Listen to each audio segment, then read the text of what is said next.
Argentina después iba a sufrir, porque 10 minutos antes del final iba a llegar el gol de Lineker, la victoria 2-1, la clasificación para semifinales, el posterior triunfo ante Bélgica y luego, una semana después, la consagración ante Alemania, campeona del mundo. Mañana, gracias Dari, mañana seguramente hablaremos del tema y le recordaremos.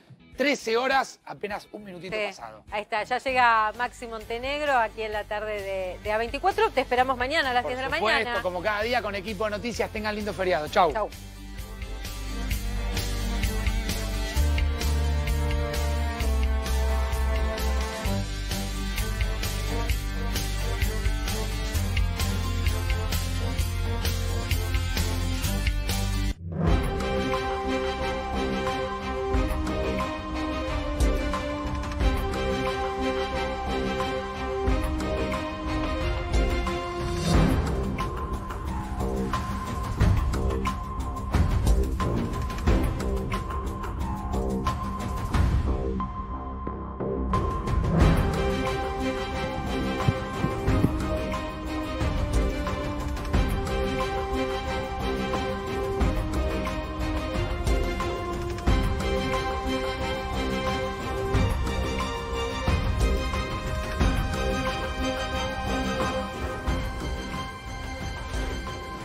Muy buenas tardes a todos, bienvenidos a la tarde de A24, bienvenidos a MMD. Ya estamos arrancando con todo en esta tarde, feriado, un día especial, fin de semana largo.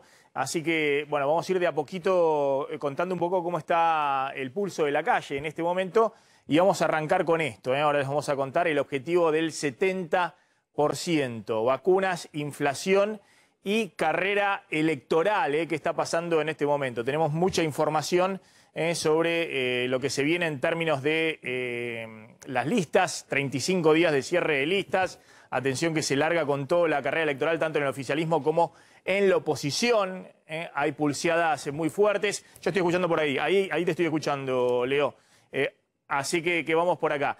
Y también tenemos mucha información respecto a nuevas medidas económicas, porque atención que el gobierno está con el 50% de inflación tratando de apurar medidas económicas, porque ve que la situación es muy complicada en un escenario electoral con 50% de inflación.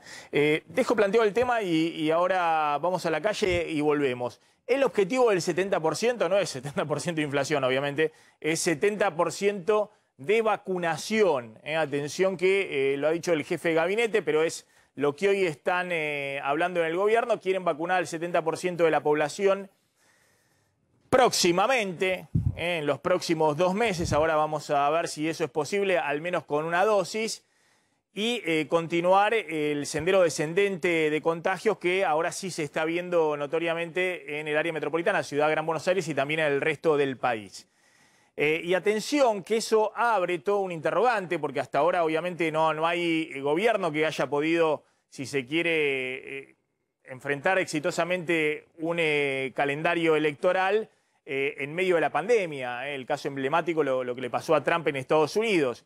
Pero atención que ahora vamos a discutir si el tema de vacunas alcanza o una vez que está el tema de la vacunación ya consolidándose y si efectivamente, ojalá que no pase algo en el medio, pese a que estamos hoy iniciando el invierno, sigue la curva descendiendo de contagios, si no empiezan a ponerse en el centro de la escena, que de hecho ya lo están y se ven todas las encuestas, la preocupación por la economía y cómo está golpeando la inflación al poder adquisitivo de salarios, jubilaciones, planes sociales y al bolsillo en general, ¿no? Entonces, bueno, ¿dónde se va a desplegar la carrera electoral? Si, como cree el gobierno, con el tema de la campaña de vacunación ahora sí acelerada, o en el terreno económico, lo que está pasando con la economía real. Pero vamos a la calle, ¿qué está pasando en este momento? Está Fabián Rubino, nuestro colega.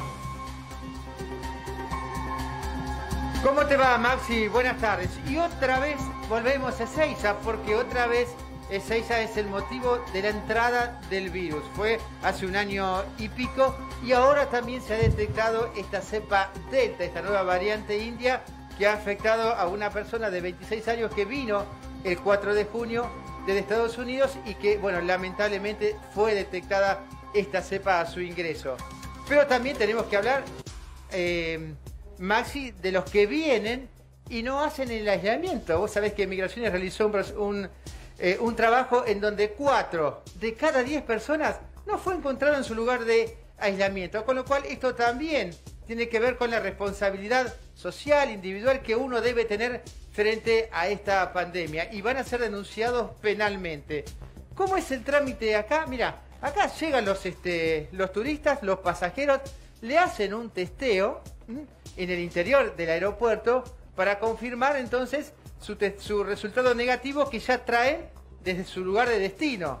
Si te da positivo, te aíslan en un hotel de la ciudad de Buenos Aires y si no te da positivo, tenés que irte, pero tenés que realizar el aislamiento correspondiente. Mira, aquí están saliendo algunos de los turistas. Vamos a ver si con la debida precaución que nosotros también debemos tener, si podemos hablar con ellos.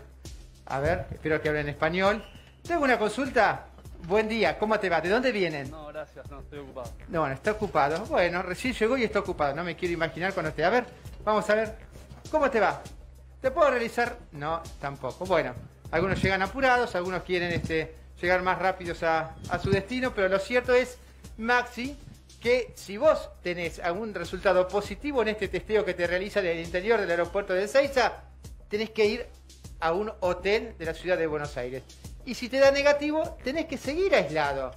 No vayas a tu casa y después salgas. Continuar con el aislamiento.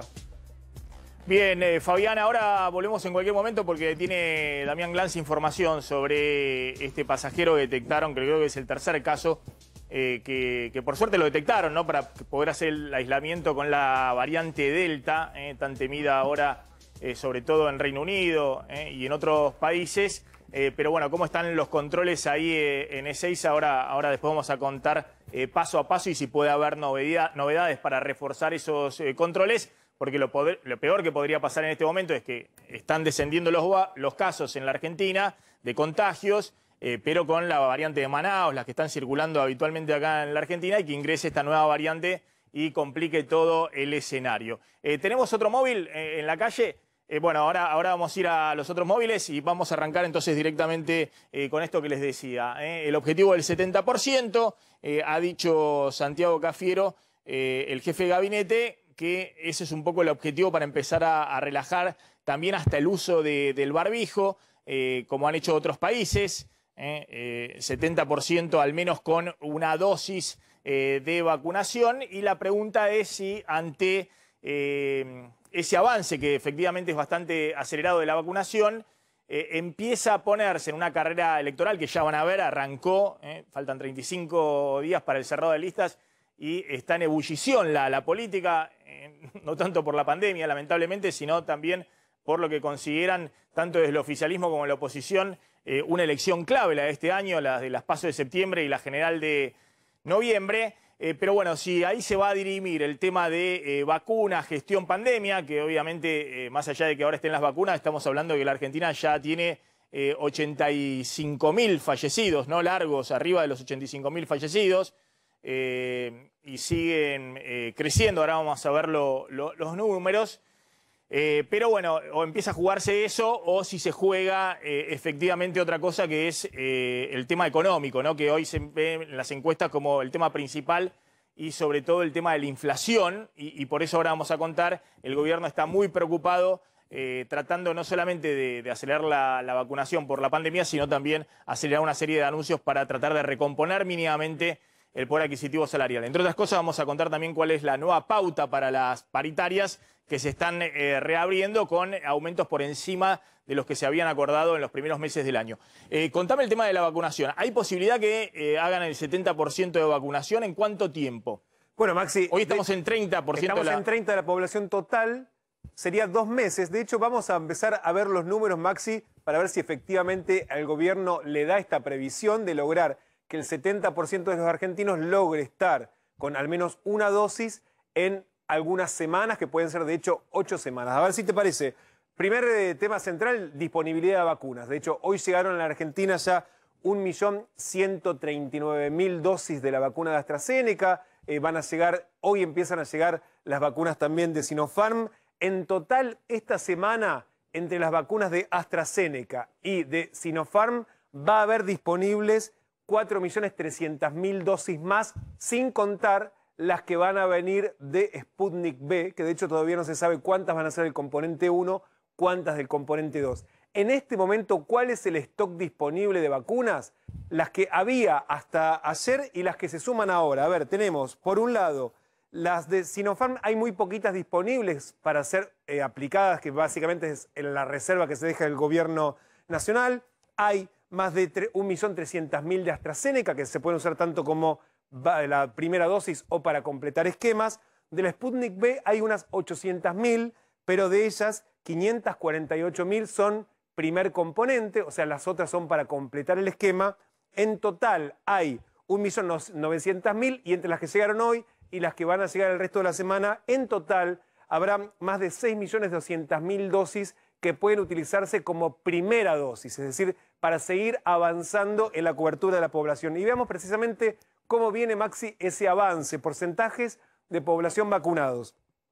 El grupo que más está creciendo hoy es el que va entre los 40 y los 49 años, que ya llegó al 45% con una dosis, y de hecho ya tenemos grupos, no sé, el de 60 a 69 años que se superó el 88% de vacunación con una dosis. De 70 a 79 es el grupo que más cobertura tiene, Maxi. El 89% de ese grupo etario ya recibió una dosis y ahí vemos a la derecha de la pantalla la población objetivo, o sea, todos los mayores de 18 años recibieron ya el 43% y lo que vos decías, el 31% de la población total recibió una dosis y de ese grupo ya el 8%, esa es la parte que viene lenta, recibió el esquema completo. Veamos, pensando en este objetivo que vos mencionabas, de lo que dijo el jefe de gabinete, el 70%. Para lograr el 70% de la población total todavía hay que vacunar a 17 millones de personas, 17.700.000 personas. Es muchísima gente, pero estamos hablando de que ya se vacunó, al menos con una dosis, a casi 14.300.000. Y ahora la clave de esto, Maxi, tiene que ver no solamente con la disponibilidad, sino con el otro factor, el ritmo de vacunación. Y de hecho, en las últimas 3 semanas se ve claramente cómo las barras se duplicaron del ritmo de la vacunación anterior. En los últimos 7 días estamos hoy con un promedio de aplicación de dosis diaria de 256.000. Los 7 días previos fue el récord, que se llegó a un promedio de aplicación diaria de 313.000 dosis, y la semana anterior había sido mejor que estos últimos 7 días, que se habían aplicado 287.000 dosis diarias, muy por encima de lo que había sido, Maxi, los 2 meses anteriores, que habían tenido el límite de la disponibilidad de dosis. Y ahora, pensando en el promedio de las últimas 3 semanas, vamos a la última placa, son de 286.023 dosis diarias, promedio de las últimas 3 semanas, con lo cual, para llegar a ese 70% de vacunación, si uno piensa solamente en la población objetivo, es decir, mayores de 18 años, hacen falta 32 días. Pero para llegar al 70% de la población total, alcanza con 61 días vacunando a este ritmo, ¿no? De 286.000 dosis diarias. Con lo cual, si se mantiene la recepción, el ritmo de recepción, Maxi, de dosis y este ritmo de aplicación, en 2 meses exactos se puede cubrir al 70% de la Estamos hablando de mediados, fines de agosto.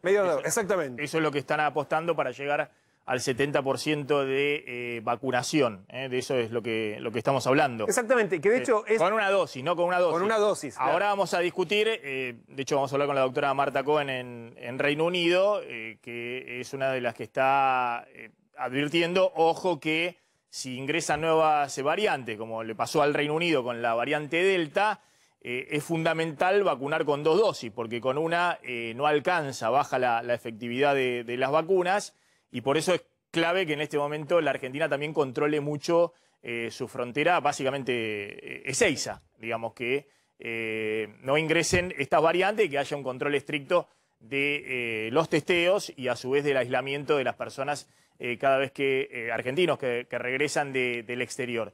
Están Gustavo Marangoni y Ricardo Delgado, gracias a los dos por atendernos. Les quería plantear, Gustavo, Ricardo, esto que decíamos, Hay toda una discusión, no se ha alargado también la carrera electoral, ahora vamos a contar los 35 días para el cierre de lista, que está que arde Juntos por el Cambio, pero también el oficialismo en la provincia de Buenos Aires, que se considera la madre de todas las batallas, ¿no? Ahí se va a dirimir un poco la pulseada del 2023.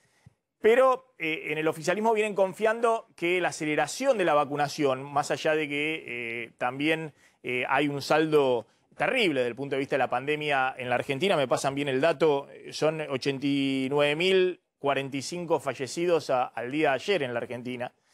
Y a este ritmo es probable que la Argentina supere en algún momento los 100.000 fallecidos, ¿no?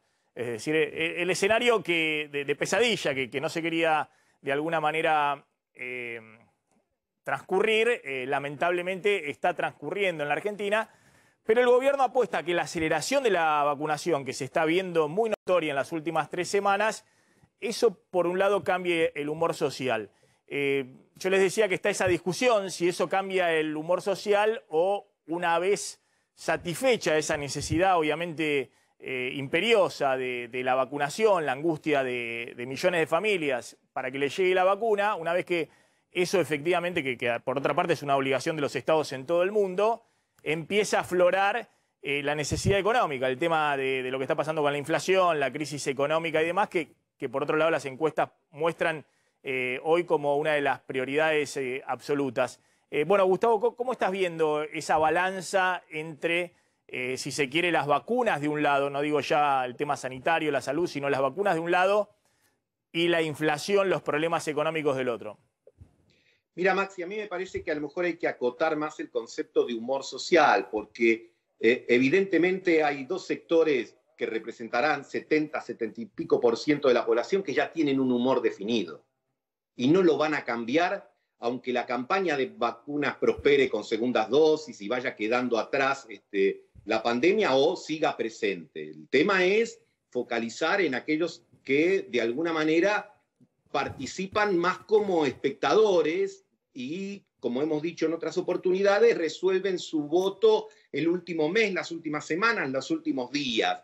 Ahí, por supuesto. Pero para Gustavo, es muy interesante lo que vos planteás, porque justamente, claro, vos decís que, mirá, el que es el votante duro del kirchnerismo lo ves todo el tiempo en las redes sociales festejando la llegada de vacunas o que se vacunaron y chicaneando a la oposición que dice que no hay vacuna y miren, me estoy vacunando, ¿cómo que no hay vacuna?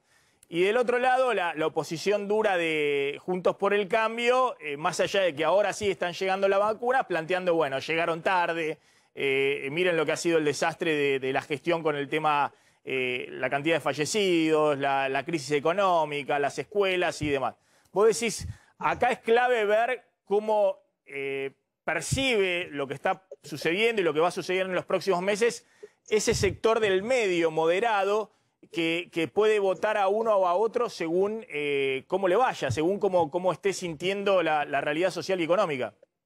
Sí, exacto. Me parece que el punto pasa por supuesto que el gobierno aspirará a llegar a septiembre primero y a noviembre después. Vamos a bajar el nivel de abstracción. Con los teatros con aforos más grandes, con a lo mejor el fútbol, con las canchas también con cierta participación, con más plata en los bolsillos por devoluciones de impuestos o por refuerzos de las ayudas estatales, y confiará que eso de alguna manera predisponga mejor a este sector del que estamos hablando. Trabajará, digamos, más sobre la beta esperanza y supongo que la oposición trabajará más sobre la beta enojo, sobre la beta de decir, mirá todo lo que nos pasó y nos podría haber pasado menos si el gobierno hubiese procedido de otra manera. Por lo tanto, uno diría que el partido se define en cancha neutral. Yo creo que las elecciones no varían tanto en la Argentina, los votos, salvo en circunstancias muy extraordinarias, 2003 o 2001, pero acá nada. A ver, yo creo que hay que desdramatizar esta elección intermedia. Por supuesto que como toda elección es importante y quien participa la quiere ganar, pero esto no es una bisagra, no es un antes y un después, y las elecciones intermedias no suelen tener el carácter predictivo al que muchas veces le queremos dar quienes nos dedicamos a observarlas. Hay gobiernos que ganan las intermedias y pierden después, hay otros que pierden las intermedias y después le va mejor. ¿Por qué? Porque como bien lo explicás vos, todo el tiempo, la realidad es compleja, no es solo la elección, es la economía. Vos me decís a mí si la soja sigue a 480, 550, 600 o 700. Me decís a mí si Brasil recupera y arrastra a la Argentina o se queda ahí. Hay un montón de factores económicos y sociales que además inciden sobre ese universo que no es ni de Boca ni de River y que por lo tanto de alguna manera va a juzgar cómo estén jugando, cómo visualiza que pueda ser el campeonato que están desempeñando los jugadores para tomar una decisión. Ricardo Delgado, ¿cómo estás viendo ahora el escenario económico? Suponiendo que el tema de las vacunas y la reducción de contagios permita seguir abriendo actividades económicas y no una marcha atrás, digamos, de un regreso de las restricciones. Bueno, yo creo que complementando lo que decía Gustavo, el hecho de que el plan de vacunación se consolide, el ritmo de vacunación se mantenga en niveles parecidos a los actuales, le va a permitir al gobierno enviar una señal económica muy contundente, y es que no va a haber más restricciones o nuevas restricciones en el camino. Y eso no es menor, sobre todo porque estas restricciones afectan al sector de los servicios, al comercio, a la gastronomía, a la hotelería, al turismo, que representan alrededor de la mitad del PBI. Ni más ni menos, llegar en condiciones normales o más normales a las elecciones, me parece que en ese sentido la vacunación juega un efecto importante, relevante a la hora de poder sostener niveles de actividad más o menos importantes al momento de votar. Yo diría que, y ahí sí, quizá contradiciendo un poco lo que decía Gustavo, cuando uno mira los últimos 20 años, las elecciones intermedias, sacando dos, han sido realmente un buen predictor de lo que sucedía en las generales. Sacando el 2009, donde Narváez le gana a Cristina, y en el 2011 Cristina es reelecta, y sacando el 2017, el caso inverso, Macri gana las generales y pierde la reelección en el 2019, en todos los casos, los gobiernos o los oficialismos que ganaron las elecciones intermedias, luego ganaron también la elección general. Entonces, digamos, me parece importante darle un carácter, yo no diría, digamos, estratégico o, digamos, o fundamental a la elección legislativa, pero me parece que evidentemente el gobierno va a poner ahora en los próximos 3 meses todo el arsenal, con pocas herramientas en juego, justamente para llegar en mejores condiciones competitivas y tratar de garantizar la gobernabilidad del 2022 en adelante. ¿Tenés una pregunta? Sí, Gustavo, él planteaba esto de los que no son ni Boca ni River, para tal vez nos pueda orientar. ¿Qué es lo que finalmente los termina haciendo decidir, digamos, pensando en lo que fueron las elecciones previas, si siempre es lo económico? En alguna época, por ejemplo, la oposición había instalado, no sé, el temor a la reforma a Constitución y la reelección, cuánto pueden pesar esas cuestiones institucionales, o sea, ¿cómo puede comportarse ese elector que no es ni Boca ni River? Te diría que en buena medida y sobre todo en este contexto, lo económico, ¿no? Digo, el hecho de ver si se está dejando atrás no solo la malaria de la pandemia, sino también la malaria de la época anterior a la pandemia. Es decir, la Argentina viene ya de varios años muy castigada. Entonces, creo que ese es un elemento importante. También seguramente considera otros aspectos. No quiero reducir únicamente a lo que suceda en el ámbito del bolsillo. Hay otros elementos no materiales. Pero creo que es un electorado muy bilardista, ¿no? Y retomando este buen punto que señalaba Ricardo, yo digo, no plantear las intermedias muchas veces como un alfa y un omega, digamos, no es que cambia sustancialmente la Argentina. De hecho, si uno toma la película de los últimos 10 años, independientemente de los resultados, es como que el país no termina de arrancar, gane quien gane, digamos. Es como que sobre lo sustantivo no hay una modificación de fondo, y me parece que ahí hay que observar esto de un sistema que se ha recompuesto en 2 alternativas políticas, como era la antigua época de peronismo y radicalismo, pero digamos que es un auto que ha logrado después del 2003 hacer chapa y pintura, pero el motor no te lleva mucho a ningún lado. Entonces se discute demasiada y muchas veces se le otorga como una trascendencia a una elección que después Bueno, ahí está, no termina generando un cambio. ahí está la discusión si también va a haber en esta elección un voto, digamos, de advertencia a la política en general, ¿no? Que ha pasado en otros países. Tanto al oficialismo que hoy está gobernando como a la oposición que gobernó previa a este oficialismo, ¿no? Si va a haber algún voto de advertencia, no digo castigo, pero sí de advertencia a la política en general. Le quería preguntar una última a Ricardo Delgado.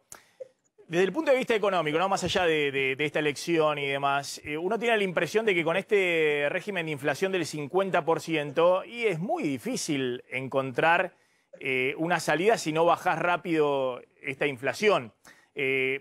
Cristina pudo convivir muchos años con una inflación entre el 25, 20, 30% promedio, es decir, ahí oscilaba, creo que lo ha dicho Augusto Costa en los últimos días, pero distinto es estar conviviendo con una inflación del 50. Ojo que es una inflación del 50, y bueno, si vos tratás de hacer política de ingresos, poner plata en el bolsillo de la gente, en cualquier momento te podés comer otra crisis, otra piña. No es tan fácil ir llevándola.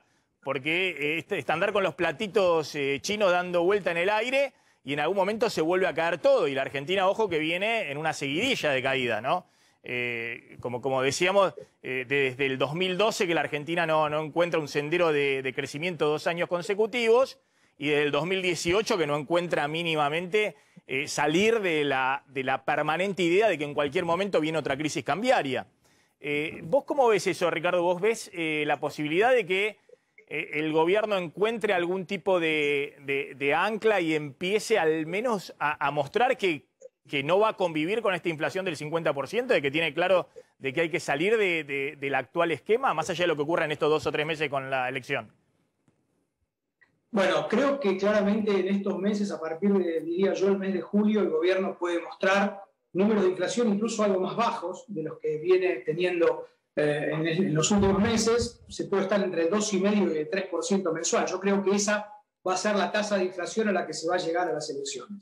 Ahora, el peligro de eso, y eso obviamente nos va a dejar en una tasa de inflación entre el 45 y el 50, como vos bien planteás, en el año. Ahora, el peligro de tener 2,5 o 3% de inflación es que el gobierno sienta que ya los deberes han sido hechos y que el problema inflacionario lo puede administrar. Ojo que cuando vos planteabas, Cristina, con 20-25 de inflación anual, la brecha cambiaria estaba en torno al 40-50%. Claro, claro.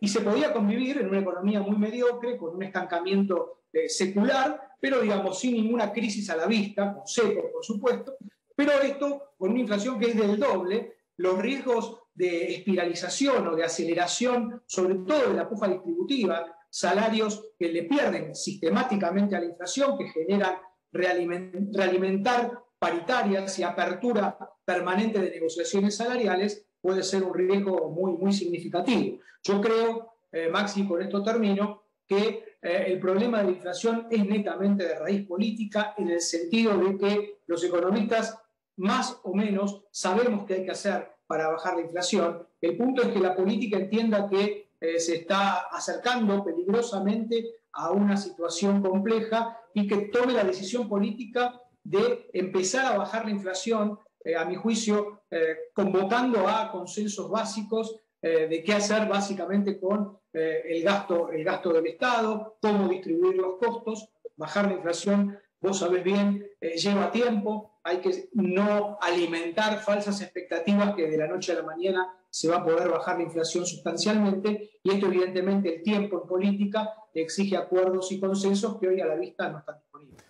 Gracias a los dos, muy amables, como siempre, muy interesante escucharlo, Gustavo Marangoni y Ricardo Delgado. Vamos a pasar por la calle, día feriado, ¿qué está pasando con la gastronomía ahí en Palermo?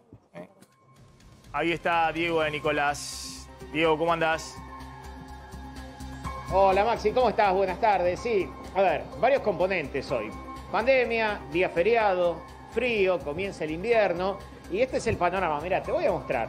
Realmente pensamos que por ser día feriado iba a haber un poco más de gente, pero la realidad es que si bien hay gente, no es que esté vacío, tampoco son esas jornadas multitudinarias cuando el día está con un poquito de cielo celeste, con el sol que abriga un poquito más y aquí el feriado no ha colaborado demasiado como para que la gente salga. También recién me decía una persona que pasaba por aquí, a esta altura del mes tampoco hay mucho margen como para salir a gastar demasiada plata, así que bueno, hay algunos comercios gastronómicos, hablamos, que tienen sus mesitas en la vereda, pero se encuentra mucho lugar.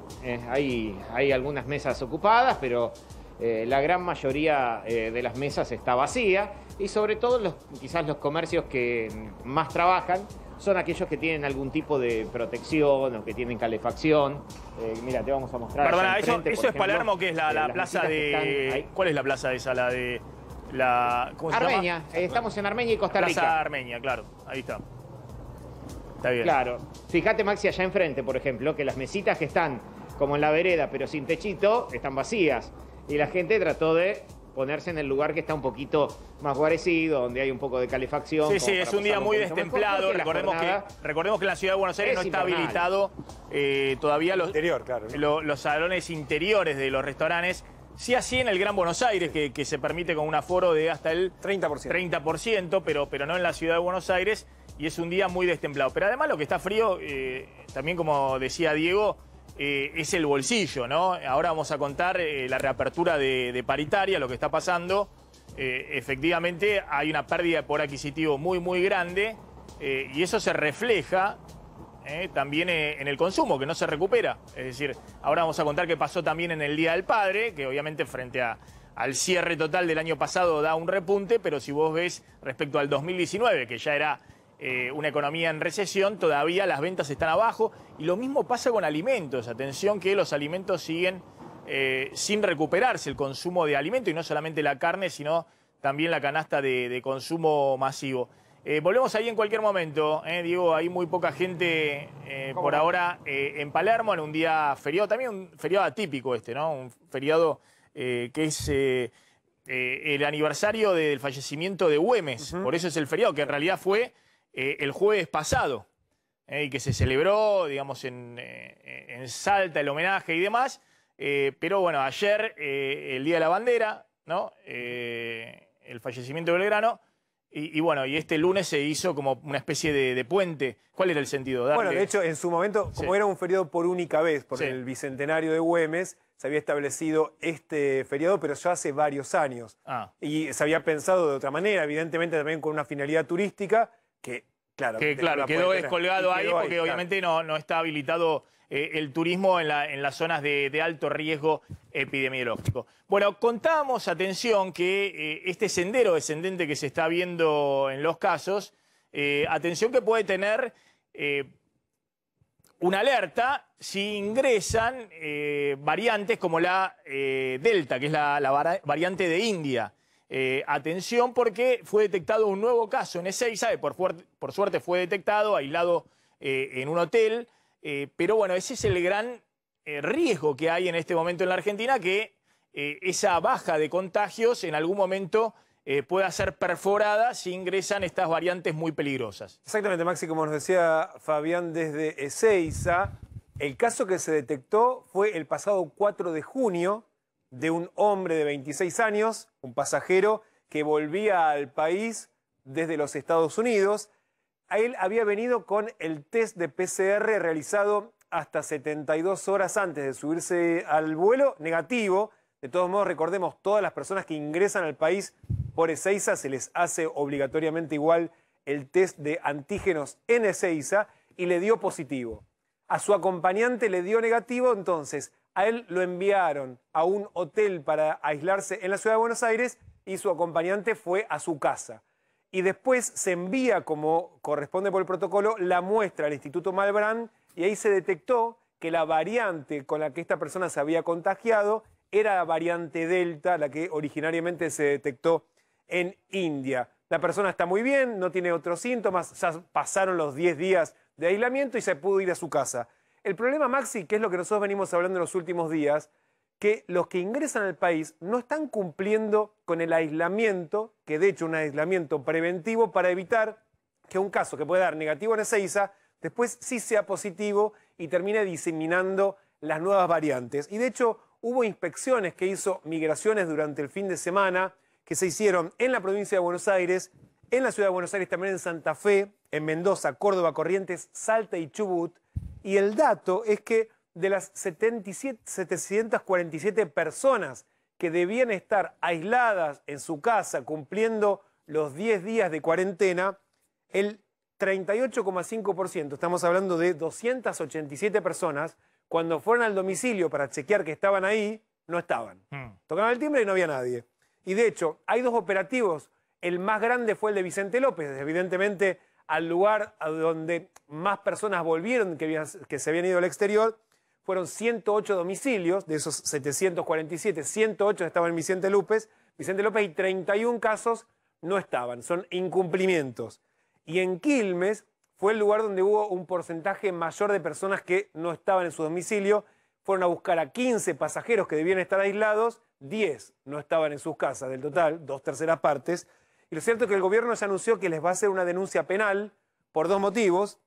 El incumplimiento es por haber puesto en riesgo la salud pública, un atentado contra la salud pública, y por desobediencia a las medidas sanitarias. Son, Maxi, penas, estamos hablando de delitos con una pena, que pueden ir desde los 15 días de arresto hasta los 2 años de prisión por haber violado la cuarentena. Más allá de la advertencia, tiene que ver con el riesgo sanitario. ¿Qué pasa si estas personas efectivamente podían estar contagiadas? No se las detectó porque el test de PCR, el test de antígenos que se hace en Ezeiza no es tan fiel como para tener un dato claro. Sí da un indicio, pero tiene una alta incidencia de casos de falsos negativos.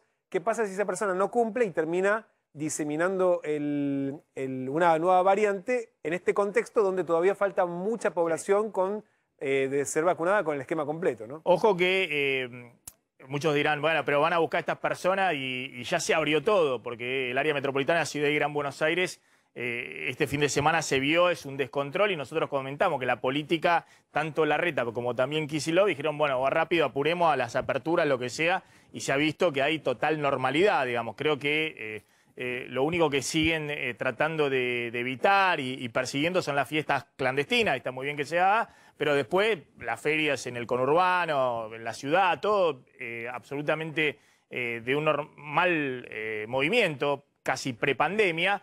Pero bueno, justamente si han decidido que se abra y ver si siguen descendiendo los casos con el tema de la vacunación, es fundamental hacer ese único control. Entonces, en Ezeiza debe ser muy riguroso los controles para que no ingresen las nuevas variantes, no desacomode todo el esquema y haya que volver todo para atrás, incluso con restricciones adicionales. Háganme acordar la frase de Alberto Fernández con este tema de la nueva GAF de Alberto Fernández. La quería hablar con Marangoni y se me pasó. Ahora cuando hablemos del cierre de listas y dónde queda el presidente en ese armado, si tiene algún rol o no, o si lo están corriendo totalmente, que no se meta en el tema provincia de Buenos Aires del Frente de Todo, tratémoslo ahí y no me quiero olvidar de ese tema que ha hecho mucho ruido también el fin de semana. ¿Qué le pasa al presidente con GAF tras GAF en sus discursos públicos cuando no lee, ¿no? En Salta, por suerte, fue con el discurso escrito, pero cuando sale a la improvisación está sin red el presidente en este momento, ¿no? Y obviamente desde el Frente de Todo no quieren tener al presidente sin red en medio del escenario electoral. Vamos a hablar con la doctora Marta Cohen, muy amable de atendernos como siempre, está en Reino Unido. Marta, gracias por atendernos como siempre. Hola, ¿cómo están ustedes? Bien, gracias. Bueno, Marta, hablamos un poco de los esquemas de vacunación. Vos has planteado que en el Reino Unido, justamente porque ingresó fuerte esta variante Delta, han salido de lo que era la estrategia de una dosis a la mayor cantidad de gente y ahora están tratando de vacunar lo más rápido posible con 2 dosis. Sí, pero en realidad esto es porque no responde de la misma manera la nueva variante con las vacunas. Es decir, con una sola dosis la inmunidad es muy insuficiente.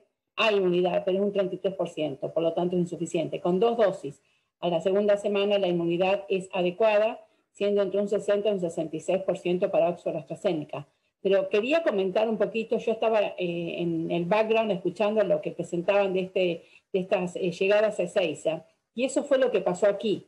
Y precisamente porque la gente se fue a hacer el aislamiento a la casa, llegaron unos 1000, ayer dijeron, una persona del gobierno dijo 500, positivos en los 10 días hasta que se tardó hasta poner a los pasajeros que llegaban de la India en hotel, sí o sí, tuvieran o no tuvieran el virus. O sea, fueran positivos o negativos. En el aeropuerto hacen el aislamiento. Se demoraron 10 días. Durante esos 10 días se los mandó a la casa a hacer el aislamiento y habrían llegado, algunos estiman hasta 1000 casos positivos. Y entonces eso de alguna manera fue la responsable, junto a que no se rastrearon los contactos, ¿no? Y no se los aisló. Entonces eso fue responsable de lo que estamos viviendo ahora. Estamos en las puertas de un tercer brote. Esperemos que con la vacunación acelerada de primera dosis, 81%, y segunda dosis, 60% prácticamente, logremos abortarla, ¿no? Pero eso que estaba comentando ustedes es muy importante, porque creo que es una no adecuada estrategia. Marta, vos estás contando que en Reino Unido, no sé cómo ahora son los controles de británicos que regresan al país, pero vos lo que estás contando es que tardaron en reforzar los controles de los regresos del exterior que hacían... De la India, de la India. De la India. Que hacía... Porque acá los países se ponen en colores. Verde, por ejemplo, Israel no necesita aislamiento, con 2 test negativos, ¿no? Y las vacunas. Amarillo, por ejemplo, España, la mayoría de los países de la Comunidad Europea, con las vacunas, con los 2 test negativos, aislamiento en la casa 10 días. No importa si sos positivo o negativo, aislamiento en la casa. Para los países del color rojo, como son prácticamente toda Latinoamérica y la India, el aislamiento, ya seas positivo, ya seas negativo. Tenés que viajar con el test negativo y aislarte 10 días en un hotel en el aeropuerto con vigilancia sanitaria y además hacerte los 2 test negativos. Eso falló. Se fueron a hacer el aislamiento a la casa. Entonces, precisamente por eso estamos donde estamos. Entonces, esto es una alerta. No repitan, por favor, los errores que se hicieron acá. Claro, pero discúlpame, creo que acá están suspendidos los vuelos con la India, con Brasil, ayúdame. Con Reino Unido también, con México, con Chile. Con Reino Unido y con Chile. Es decir, una variante Delta que se encuentra y se la manda a hacer el aislamiento al contacto a la casa. Sí. O sea, es inadmisible. Es inadmisible eso. El contacto de una variante Delta tiene que estar aislado porque la incubación son de 3 a 7 días. O sea, puede ser negativo hoy y positivo en 7 días. Y como vos decís, no hay una adherencia al aislamiento en la casa que sea 100%. Pero por eso, lo que vos decís es que Argentina, pese a que tiene suspendidos vuelos desde la India, de Reino Unido, de Brasil, de Chile, tiene que tener mucho cuidado porque hoy la globalización marca que bueno, ese pasajero anduvo circulando en algún lugar de Europa, por ejemplo, o de Estados Unidos, y también puede venir contagiado con la variante Delta. Exactamente. Entonces, ¿qué pasa con la frontera con Brasil? ¿Qué pasa? ¿Hay controles? Porque la variante Delta está en Brasil, está desde mayo. Entonces estamos controlando Ezeiza. ¿Y lo demás qué pasa? Entonces, es un comentario al margen que hago con respecto a esto que estaban ustedes diciendo y que me parece inadmisible epidemiológicamente que una persona a contacto de un positivo con una variante Delta vaya a hacer el aislamiento en la casa. Pero bueno, es precisamente porque no se respeta el aislamiento. Sí, igualmente que detectaron los 3 casos hasta ahora que detectaron con variante Delta fueron a hacer el aislamiento en un hotel. Exactamente. Fueron, de hecho, 2 personas en mayo, en abril, una ahora, y se los identificó en Ezeiza. Entonces después los contactos fueron a la casa. En este caso, sí, el contacto estrecho fue a la casa y supuestamente se garantizó que la gente que contacto estrecho es la gente que estaba al lado en el avión o en el caso era la persona que viajó con él. La persona que viajó con él, no el resto del vuelo. Claro, eso es muy riesgoso.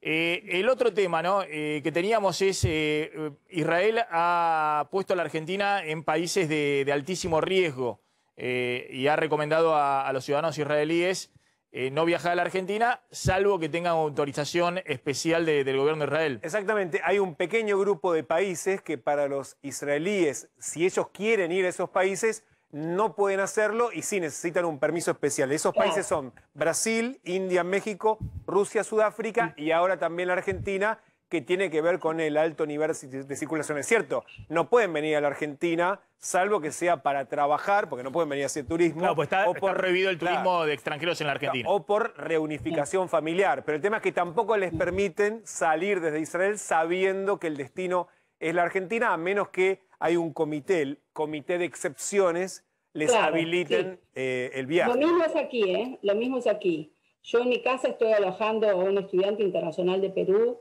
que tiene, bueno, una enfermedad neoplásica, un chico que se encontró solo a los 19 años y me lo traje a casa. Hace 6 meses que lo tengo en mi casa.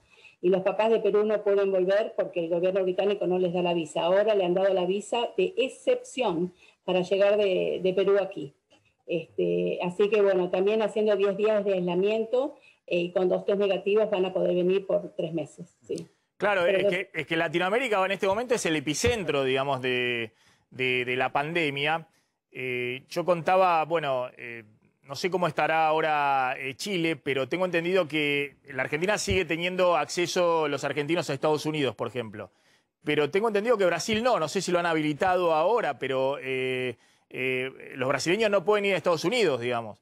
Ahora, más allá de esta diferencia, toda Latinoamérica, Argentina, Chile, Paraguay, Uruguay, Brasil, ni qué decir Perú, digamos, están en la lista roja de contagios en este momento. Bueno, Perú tiene la variante andina o lambda, que es mucho más contagioso, y además me hicieron una entrevista de un diario de Lima, y me contaban que en Arequipa están realmente saturadas las terapias en Arequipa, en el norte, con la variante Delta.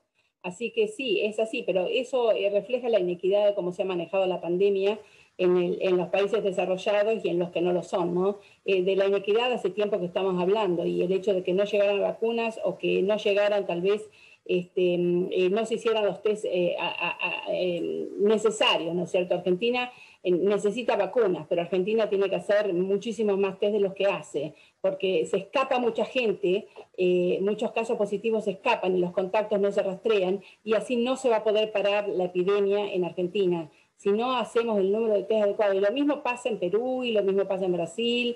Es decir, es una situación que es parte de la problemática que ya veíamos viendo hace varios meses.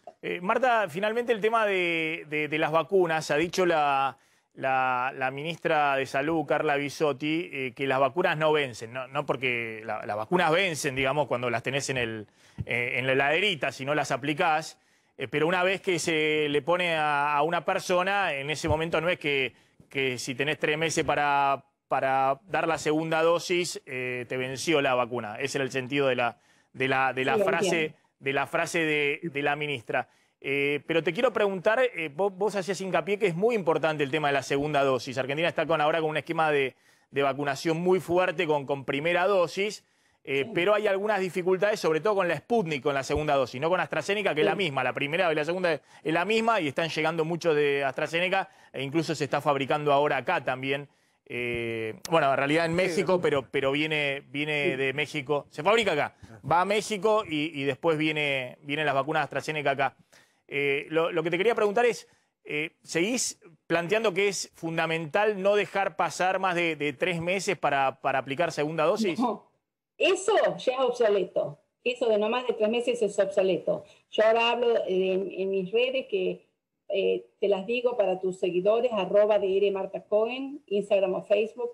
Hago 3 palabras: obsoleto, paradigma y estrategia. La variante alfa, que ya no existe más en el Reino Unido, ya ha sido superada por la variante delta, que es el 93%, aceptaba separar las 2 dosis hasta 12 semanas. Periodo ideal de la segunda dosis, 8 a 12 semanas. La variante Delta, no. Eso ya es obsoleto, porque con una dosis es el 33% de inmunidad, por lo tanto es inadecuado, ineficiente.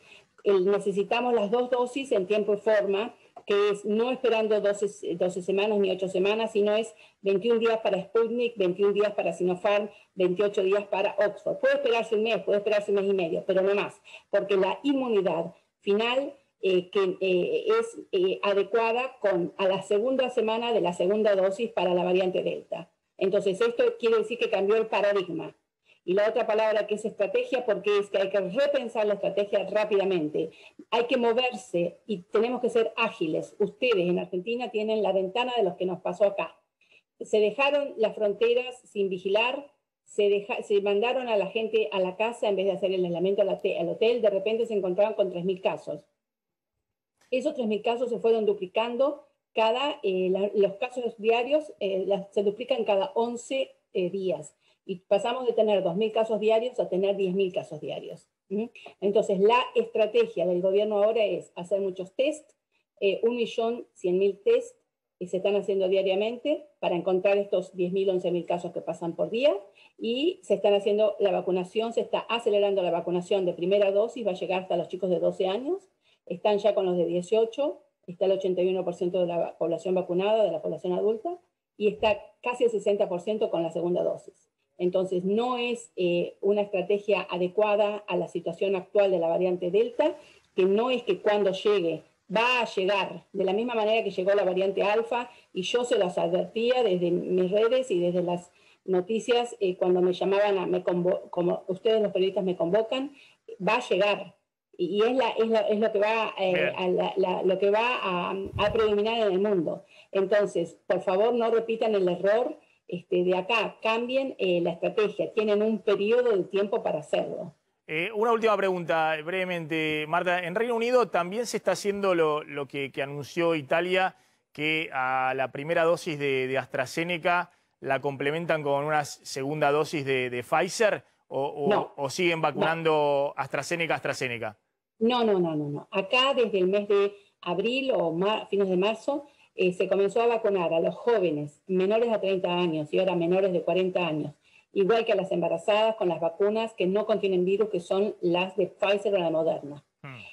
Ahora, esto está demostrado que si una persona tuvo la primera dosis de Oxford AstraZeneca y no tuvo ninguna complicación, en la segunda dosis no va a tener ninguna complicación, porque en realidad es una reacción inmune a la vacuna, que es muy rara, es menos de 1 en 1.000.000 de vacunados,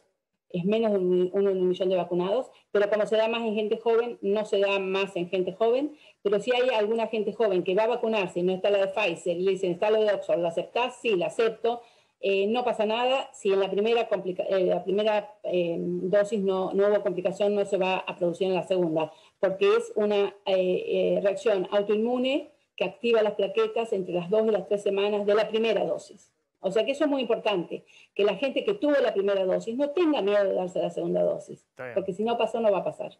Está bien. ¿Tampoco hay riesgo en la combinación esta de vacunas como está haciendo Italia? No, en absoluto. Muchos países han hecho esta combinación de que dejaron de dar Oxford y comenzaron a dar Pfizer, y resultados que se publicaron hace 2 semanas más o menos en España mostraron que el resultado es bueno, incluso es mejor que habiendo dado las 2 dosis de la misma vacuna. Así que para esas vacunas no hay inconveniente. Marta, gracias, muy amable, como siempre, muy clara la doctora Marta Cohen desde Reino Unido. Bueno, ya vamos a hablar del tema de la reapertura de paritarias, cuál es la nueva pauta del gobierno, viendo que la inflación se aceleró al 49% con los datos de mayo. También atención que hay novedades con el tema FMI Club de París, tiene información exclusiva a Claudio Slotnick. También vamos a hablar de mañana hay anuncios para la carne, tema carne, quién primó en la interna del gobierno de qué hacer con las exportaciones de carne. Y haceme acordar, por favor, que cuando hablemos ahora de la carrera de 35 días para el cierre de listas, que arden tanto en el Frente de Todos como en Juntos por el Cambio, la discusión por las listas en la provincia de Buenos Aires. Atención que la reta se está jugando todo, se juega un pleno en la interna de Juntos por el Cambio con candidatos propios tanto en la ciudad como en la provincia de Buenos Aires. Hablemos de qué le pasa al presidente, ¿no? que viene de traspié, tras traspié a la hora de los discursos improvisados. Vamos a hablar con el doctor Ricardo Rutiman, que es médico infectólogo, miembro del Comité de Inmunizaciones de la Argentina. Gracias, doctor, por atendernos, muy amable. Hola, buenas tardes, ¿cómo estás?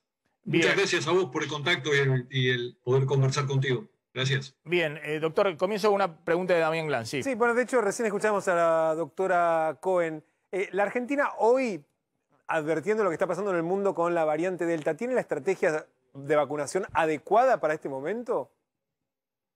Sí, por supuesto, estamos con una alta cobertura, creo yo, ya con primera dosis, que es lo que se requiere específicamente para disminuir la mortalidad y la hospitalización, que es el objetivo primario que habíamos puesto desde la Comisión Nacional de Inmunizaciones. Así que me parece que en este momento estamos con una buena posibilidad de planificar, porque estamos teniendo buen flujo de vacunas, y eso hace de que uno pueda hacer una buena planificación, sobre todo en la población que más la necesita, ¿no?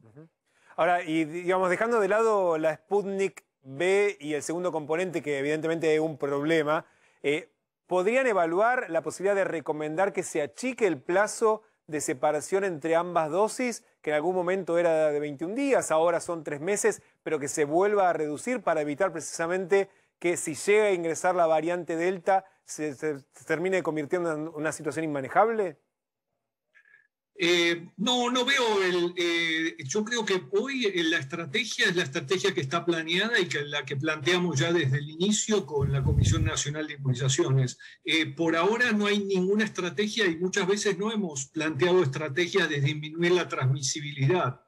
Por ejemplo, para gripe no tenemos una estrategia de esas características. Por supuesto, todas las estrategias son dinámicas y se podrá plantear. Por el otro lado, las vacunas no tienen, para las dosis subsiguientes, los intervalos entre vacunas son intervalos mínimos, pero no hay intervalos máximos en general. Uno nunca reinicia los esquemas de vacunación. Así que, por de pronto, yo creo que con los intervalos, nunca hemos tenido intervalos máximos en vacunas, así que no deberíamos tenerlo tampoco para esta vacuna. Doctor, finalmente le hago una pregunta respecto a lo que planteó el jefe de gabinete, diciendo que, bueno, que la Argentina, si tuviera un 70% de la población con al menos una dosis, me imagino, no sé si habla de población total o mayores de 18 años. Total, población total. Bueno, eso podría generar un nuevo escenario, entre comillas, de normalidad, donde se relajen hasta el uso de barbijo, como ocurrió en otros países, digamos. Creo que Nueva York está con 70%, por eso relajó, y bueno, y otras, Israel. Pero creo que también vienen muy acelerado también con la segunda dosis, ¿no? Pero ¿usted cree que efectivamente eso es suficiente? Uno ve los números, hay una baja marcada ahora sí en AMBA, en Ciudad Gran Buenos Aires, también en el interior, es decir, y también en provincias grandes como Salta, como Santa Fe y Córdoba. Uno tal vez lo atribuye a eso al impacto de las medidas restrictivas, pero hay quienes dicen que también empieza a influir el tema de vacunación y también la cantidad de contagios, digamos, la cantidad de gente que ya se contagió. ¿Usted cree que esa debería ser un poco la meta para llegar a una nueva normalidad? Es decir, para de alguna manera decir, bueno, se pasó una nueva fase en la pandemia, el 70% de inmunización con una dosis.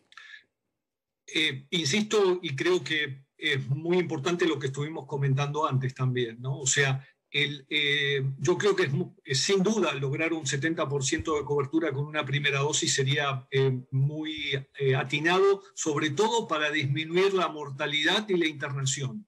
Para la transmisión necesitamos más la segunda dosis. Ahí sí estoy de acuerdo que para intentar controlar el tema de la transmisión necesitamos vacunar con 2 dosis a las personas que más contagian. Y hoy no estamos vacunando a las personas que más contagian en términos de gran cantidad de cobertura, porque los que más se contagian son los grupos más jóvenes y ahí la cobertura es muy baja. Entonces, yo creo que ahí hay que balancear un poco lo que es el objetivo de transmisión, por eso es que yo planteaba los diferentes objetivos. Hoy la estrategia es disminuir la mortalidad y la hospitalización. Después tenemos que discutir, y muy importante, el objetivo de transmisión. Por eso es que la segunda dosis, ahí estamos en un tema que va a ser muy importante, sobre todo si planteamos escenarios de supuestos de variantes nuevas en circulación. Entonces, ahí sí volvemos un poco a lo que comentábamos antes, ¿no? Claro, y como dice usted también, ahí también en ese nuevo objetivo también valen las vacunas para menores de 18 años, digamos. No solamente por los menores de 18 años con riesgo, digamos, que están pidiendo los padres y demás, que imagino, no sé, dicen los médicos, no sé si usted coincide, que los 2.000 chicos que tienen fibrosis quística en la Argentina, bueno, que son de alto riesgo si no se vacunan, o otras enfermedades, qué sé yo, diabetes, trasplantados y demás. Pero también el tema de transmisión, digamos. De hecho, hay 5 millones de chicos entre 12 y 18 años en Argentina, ¿no? Y ahí la transmisión es muy elevada, y sobre todo entre los adolescentes, ¿no? Exactamente, por eso es que son dos objetivos diferentes. Por supuesto, no estamos entrando en la discusión de los grupos de riesgo, claro, que son minoritarios, que usted menciona, en el sentido de los chicos con enfermedad fibroquística, por supuesto. Eso debiera ser prioridad hoy. Ahí lo que tenemos que plantear es objetivo de disminución de la hospitalización. Sí, claro. Claro, es decir, que para eso es necesario vacunas que puedan cubrir menores de 18 años. En este momento la de Pfizer, pero otras que se están experimentando, pero cuanto antes eso es necesario. Finalmente, doctor, el tema de la ivermectina, creo que hay un estudio que ahora se ha publicado. Yo sé, digamos, por tener familiares médicos y demás, que más allá de lo que dicen públicamente los médicos, han probado con cualquier cosa. Pobres los médicos que tienen que ir a las terapias cuando no había vacuna, que tienen que estar todo el día en el hospital y demás, han probado con distintas cosas, ¿no? Y una de las cosas que han probado también es el tema de la ivermectina. ¿Tiene algún impacto, digamos, esto que era, no sé, creo que es un antiparasitario de amplio espectro? ¿Tiene algún impacto en base a lo que ha salido en este estudio? El estudio que plantea es un estudio de disminución de la inactivación del virus, pero in vitro. Para yo lograr esas dosis que se requieren para ese objetivo, las dosis deberían ser tóxicas. Entonces, es muy difícil evaluarlo en un contexto de dosis habitual que no sea tóxica. Entonces, hoy por hoy no la estamos utilizando la ivermectina para ninguna situación, ni preventiva ni terapéutica. Usted conoce que muchos médicos la han utilizado, digamos, porque tienen que ir al... Sí, también hay indicaciones de... ¿Cómo? Hay algunas indicaciones también de algunas recomendaciones desde el área de salud pública en diferentes provincias, sí, claro que lo sabemos. Sí, nada, porque tienen que ir a la trinchera, al medio de la línea de batalla. Bueno, ahora tienen la vacuna, pero hace unos meses no estaba la vacuna, y la verdad que era un riesgo, y sigue siendo un riesgo muy grande para los médicos, sobre todo. Gracias, doctor, muy amable. No tienen por qué, buenas tardes. Muchas gracias a ustedes por conversar con... Gracias. Sí, el dato rápidamente estamos viendo, hay una disminución de utilización de terapia intensiva, ahora sí se nota, esperemos que esto siga, es un dato clave, ha bajado del 70% en área metropolitana, en Ciudad y Gran Buenos Aires, y también por primera vez, todavía a niveles muy elevados, pero fíjense, hay 600 personas menos, obviamente esto tiene que ver con fallecimientos, sí, claro, y gente que no está ingresando, pero se ve por primera vez en la curva esa, si la podemos mostrar, que está bajando la línea roja la ocupación de terapias intensivas también a todo el país. Sí, de hecho, y ayer Maxi Carla Bisotti daba un dato interesante. Desde que comenzó la campaña de vacunación, lo que disminuyó bastante fue la mortalidad, el índice de mortalidad, que el año pasado estaba en el 2,8%, es decir, el 2,8% de los que contraían la enfermedad fallecían, hoy bajó al 1,4%. Y esto tiene que ver con el impacto de la vacunación. O sea, se logró disminuir la mortalidad a la mitad de lo que era el año pasado. Contame el tema nuevas pautas para paritarias. Contamos que el gobierno obviamente está muy preocupado por el 49% de inflación, que va a ser 50% de inflación ahora cuando se dé el dato de junio, ya hemos contado, porque el dato de junio, aunque sea 2,8%, aunque esté abajo de 3%, se va a comparar con el junio del año pasado, que fue mucho menor, cuando la economía estaba cerrada, y eso va a disparar la inflación unos meses ya cercana al 50%. Bueno, ¿qué está pasando con la discusión que el gobierno ahora sí autoriza, da el guiño? Recordemos que este año Guzmán dijo que iba a haber 29% de inflación y envió la señal política que el gobierno acompañó de que los principales gremios, los más cercanos al oficialismo, cerraran paritarias entre 32 y 35%. Obviamente eso ha quedado totalmente desfasado con la aceleración inflacionaria y ahora el gobierno da la señal de que ve con buenos ojos la reapertura de paritarias y la negociación de aumentos salariales mayores. Y bueno, fue la novedad de los últimos días, justamente que se quebró ese techo, por llamarlo de alguna manera, que veíamos el año pasado con los bancarios arreglando en el 29% y después teníamos arreglos en el 32%, por esto que estamos viendo. Porque las consultoras y el propio gobierno ya están viendo una inflación en el gobierno cercana al 40% para este año, en las consultoras, de acuerdo al último relevamiento del Banco Central, en el 48,3%. Y yo te decía, la gran novedad es que se vienen... Digamos que el gobierno no ve esa proyección, digamos. El 40. Porque considera que permanentemente la proyección de las consultoras. Lo que está viendo es la realidad de la inflación que está ocurriendo hoy. Y la inflación hoy está corriendo al 48,8%, que es el dato interanual a mayo, y en junio va a correr cerca de el 50% interanual, en los últimos 12 meses. Cuando habla con funcionarios ya admiten que la inflación de este año está en el 40%, o sea, no en el 48% que ven las consultoras, pero tampoco en el 29% que veía Guzmán en el presupuesto. La novedad, te decía, de los últimos cierres y acuerdos de paritaria son aumentos, digamos, que están viendo esa inflación. Pero la novedad también es que el propio gobierno está firmando esas paritarias que están más cerca del 50% que del 30% que a principio de año. Fíjate, el personal de Congreso, y este fue el primer guiño hace 10 días, Cristina Kirchner, ahí en el Congreso 46,4% de aumento de la paritaria. Los trabajadores del ANSES, que también son trabajadores del Estado, y hay un Estado que firma 45,5%. Los camioneros antes del fin de semana largo acordaron el 45% anual.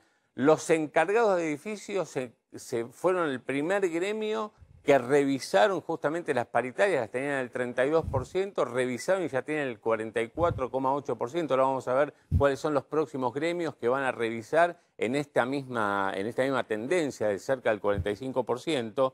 Los trabajadores de PAMI, acá tenés otro ejemplo donde el Estado participa y habilita aumento del 43% en este caso. El personal doméstico 42%, otra vez el Estado. Acá es el Ministerio de Trabajo que que forma parte de la paritaria y que dice... Sugiere 42%. Telecomunicaciones 41,5%, plásticos que ya queda rezagado y va a tener que revisar. Sí. Son todos gremios como la UOCRA también, que tiene pautas de revisión en los próximos meses y lo van a estar revisando. Yo te decía, las próximas paritarias a revisar, los bancarios esta misma semana habían firmado 29, fueron los que más le habían creído a Guzmán. Bueno, ya lo van a revisar. Y Sanidad, que firmó 36,7 en marzo, y ya ahí empezó, hoy Daer dijo que él ve, digamos, que por lo menos hay que firmar el 45%, no solamente Sanidad, sino el resto de los trabajadores. Bien, ya vamos a hablar del tema de la carrera por el cierre de listas, sobre todo en la provincia de Buenos Aires, que es el foco principal, tanto del Frente de Todos como de Juntos por el Cambio. Pero regresaron los teatros, ¿no? Desde el viernes regresaron los teatros, también los cines en el AMBA, en Ciudad y Gran Buenos Aires. Regresó Brandoni también, que cerró así, no sé qué obra está representando en este momento Brandoni. Acompañamiento, se llama en el multiteatro. Bueno, a ver, ahí vemos a Brandoni.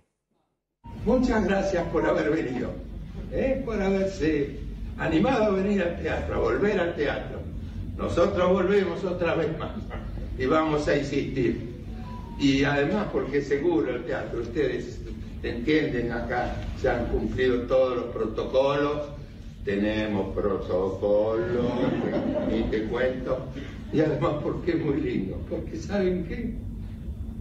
El teatro le hace bien a la gente, a nosotros y a ustedes. Muchas gracias. Bueno, ahí estaba Brandoni, que a mí me encanta como actor y en teatro vos lo ves y te emocionás, ¿no? Esto más allá de cualquier posicionamiento político, la verdad que es uno de nuestros grandes actores. Me encanta en el teatro, la verdad es un placer verlo a Brandoni, que además hubo una escena particular ahí con Patricia Bullrich, que lo fue a ver. Algunos dirigentes Juntos por el Cambio fueron a verlo y se generó un encontronazo con un abogado. Con Cristian D'Alessandro, abogado, periodista, que de hecho aparentemente él estaba sentado delante, se notaba que una persona se había sentado detrás. Por el protocolo, las butacas tienen que quedar alternadas para que nadie esté precisamente, no sé, molestando o con riesgo de infectar al de adelante. Estamos viendo lo que publicó Patricia Bullrich, en su tuit estaba con Hernán Lombardi, con Fernando Iglesias, con Facundo Suárez Lastra en el multiteatro, dice, disfrutando del esperado regreso de El Acompañamiento. Felicitaciones a todo el elenco, pero claro, había generado este ruido porque Patricia Bullrich con su pareja, con Guillermo Yanco, se habían sentado aparentemente en un lugar que no estaba permitido por el protocolo y de hecho estaban molestando e hicieron parar la obra, Maxi. De hecho, el abogado D'Alessandro hizo parar la obra para que se corriese del lugar y fuese una butaca en donde se respetase el distanciamiento social. De todos modos, después se intervino Brandoni, le dijo que si no quería quedarse, que le devolvía entrada. Dijo, no, me quiero quedar porque quiero ver la obra de teatro, pero la presencia de Patricia Bullrich generó, Maxi, ruido. Pero siguió sin problemas después la obra. La obra y se pudo continuó exactamente, sí. Pero bueno, con este ruido político que le sumó Patricia Bullrich, ¿no? Bien, está Carlos Rottenberg, empresario teatral. Carlos, ¿qué tal? ¿Cómo estás? Hola, ¿qué tal? ¿Cómo te va, Maxi? Muy bien. Bueno, contame, ¿cómo fue el primer fin de semana con los teatros abiertos? No sé, ahí el aforo es del 30%. Del 50%. Del 50% en los teatros. Me imagino que bueno, es lo que esperaban, digamos, porque tener cerrado el teatro es la peor situación, pero ¿cómo fue? Un volver a vivir. Lo vivimos el 13 de noviembre, cuando después de 8 meses volvió la actividad el año pasado. Después tuvimos desde el 15 de abril hasta este viernes 18 de junio nuevamente cerrados a partir de lo que se llama la segunda ola del COVID-19 y fundamentalmente por el tema de circulación. Ahí también entonces afectó a nuestra actividad. La semana pasada, primero en Ciudad de Buenos Aires al 30%, luego con el DNU de Nación, aclarando cines al 30%, teatros al 50%, se volvió a abrir. Y el dato halagüeño que traemos, me parece, es que comparando el primer fin de semana del año pasado, cuando volvió la actividad, contra este primer fin de semana, aún con números muy escasos, obviamente, fue notoriamente superior este fin de semana. Ah, mirá vos. Quiere decir que cuando mañana ADET, que es la Asociación de Empresarios de Teatro y Música, pueda auditar los datos, ya tenemos claro, quienes estuvimos siguiendo un poco el movimiento, que, insisto, dentro de los números que no mueven el amperímetro bajo ningún aspecto, pero sí es interesante comparar mismo fin de semana de primera apertura con esta reapertura, y es un dato, digo, halagüeño porque nos abre la posibilidad al menos de imaginarnos que la confianza en el público, que es para lo que realmente trabajamos durante 8 meses el año pasado en la confección de protocolos, está dando su fruto, su resultado, ¿no? Ese es el dato nuevo, digamos, ¿no? Que fue mejor la reapertura que la primera vuelta. Decime, Carlos, el año pasado el aforo era del 30% en noviembre cuando reabrieron. Arrancó al 30, después pasó al 50. Claro, ahora estás arrancando al 50, ¿no? Pero de cualquier manera, sí, diga 30 o 50 el DNU, el promedio en este momento de espectadores no está llegando al 20. Está bien. El aforo, quiero ser claro en esto, el aforo hace falta para poder producir, tener la expectativa del aforo, porque los costos de espectáculos que son superiores al tope del aforo directamente no se podrían presentar. Obviamente. Ahora, recobrar la confianza en el público es el desafío grande. Ese es el desafío, más allá de lo que digan los DNU. O sea, concretamente, hoy estamos hablando de un 17, 18, 20% en algún caso cubierto el aforo, que ya es, insisto, en ese número exiguo, mejor al dato del año pasado, donde arrancamos -4. Claro. Ahí, estás remando contra dos corrientes. Lo que vos decís, recuperar la confianza, que la gente sienta que hay seguridad, que este es un momento donde también están más gente vacunada y demás, se puede ir al teatro. Y después tenés el tema de la crisis económica, digamos, del dinero, digamos, del bolsillo, que ya era un problema que venías arrastrando hace varios años con el tema de todos los sectores, me imagino también incluido el teatro. Por supuesto. O sea, Estamos viendo tanto el costado sanitario por ahora que a veces ponemos en segundo plano un tema que en este tipo de actividades, que no es de primera necesidad para la mayoría, es muy, muy importante desde ya. Lo que pasa es que es un tema de prioridad. En este momento estamos queriendo armar la mejor cartelera posible, y no solamente en la ciudad de Buenos Aires.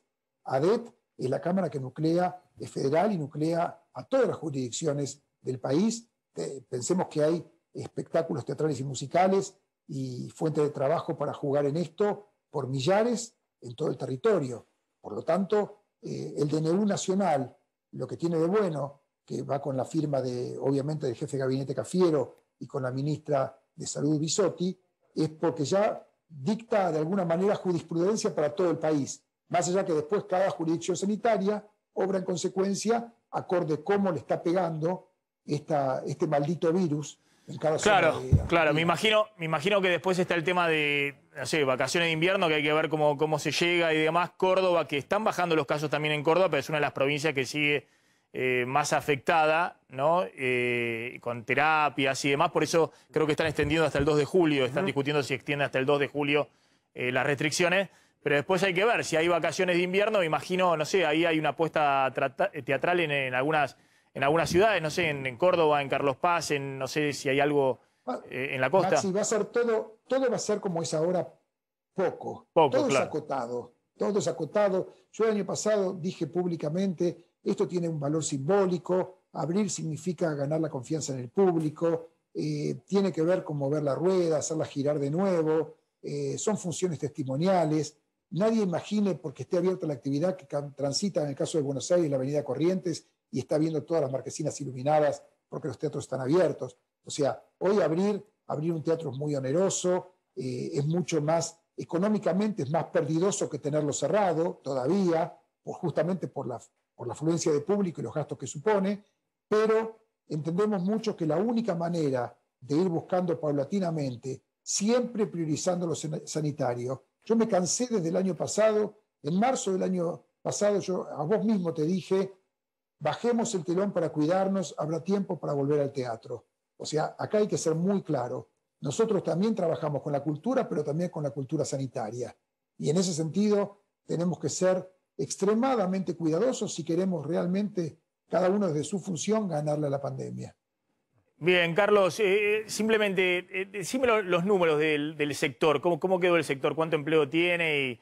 Me imagino también se debe haber perdido empleo y demás, pero ¿cuántos empleos directos e indirectos mueve el sector? La actividad teatral en un año habitual, anterior a la pandemia, obviamente, en Ciudad de Buenos Aires, el rubro teatro mueve entre directos e indirectos unas 40.000 personas.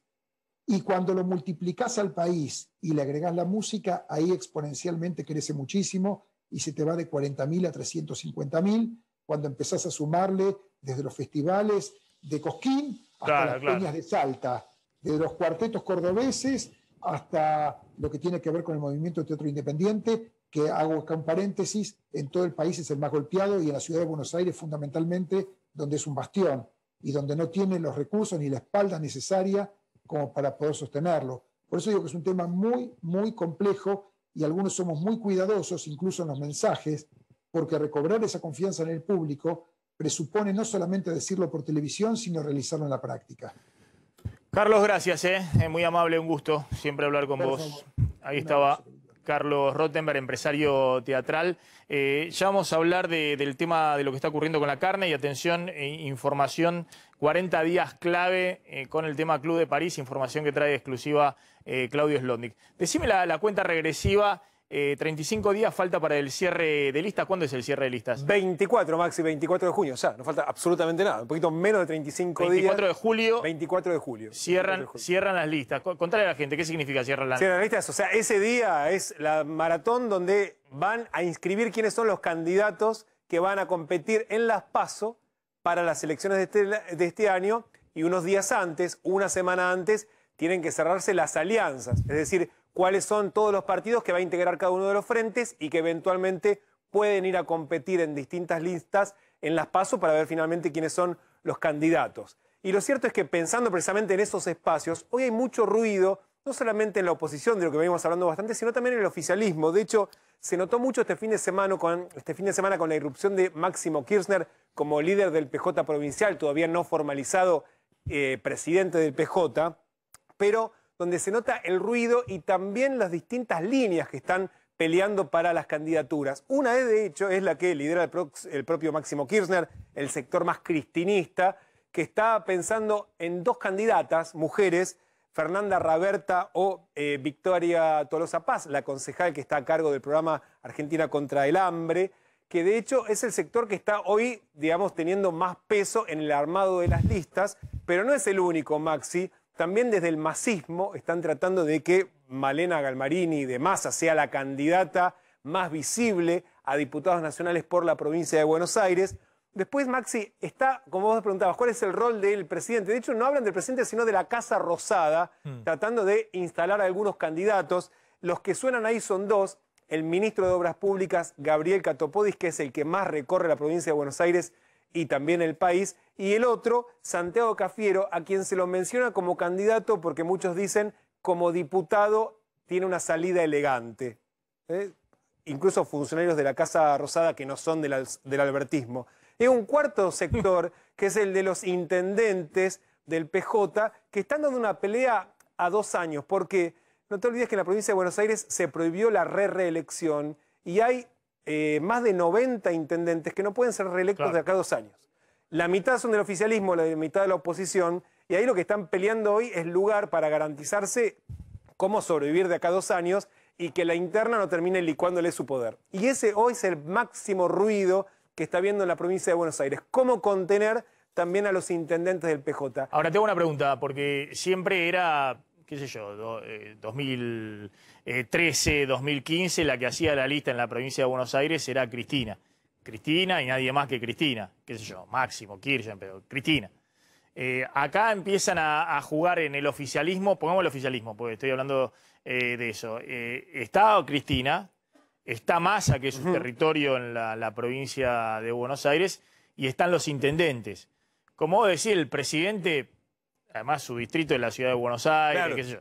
Y además, en todo caso, elegirá a Cristina si le quiere dar salida a alguno de los ministros, poniéndolo en algún lugar interesante en las listas. Pero vos decís, los 3 ejes son Cristina, Massa y los intendentes, digamos, hoy en la provincia. Y sí, porque de hecho lo que quieren es, para sostener la unidad, o sea, para tener el frente de todos, necesitan darle un espacio a todos. Si solamente Cristina es la que tiene la lapicera, no funciona como frente electoral. El tema es quién encabeza. Lo que están tratando de hacer es evitar la PASO, o sea, evitar que haya más de una lista en las primarias para que el ruido no los desgaste. Una cosa es una primaria opositora donde gana visibilidad más allá del ruido, pero cuando hay una interna en el oficialismo los debilita. Entonces es quién encabeza y cuál de los sectores, de los distintos sectores, va a tener más espacio en las listas, y eso hoy, Maxi, es lo que está generando muchísimo más ruido en el oficialismo. Sí, Massa no quiere resignar lugares porque dicen, o sea, solo ninguno funciona. Y acá es cómo evitar precisamente que crezcan otros peronismos como el de Randazzo, y además, ¿no? En ese espacio es Cristina, es Massa en la provincia de Buenos Aires, son los intendentes, pero también es Kicillof, ¿no? Que Kicillof es Cristina. Kicillof es Cristina, claro, pero trata de no meterse en el ruido. Claro, del armado, porque sabe que está ahí en la pole position de lo que imagina Cristina en el 2023. Y también porque si hoy hace alguna jugada incómoda con los intendentes, que son sus intendentes, también lo debilita a futuro. Claro. Digamos, pensando en una reelección o pensando en un plan para la Casa Rosada. En el 2023, Cristina es Kicillof. Digamos, un poco es la idea que tiene Cristina en el 2023.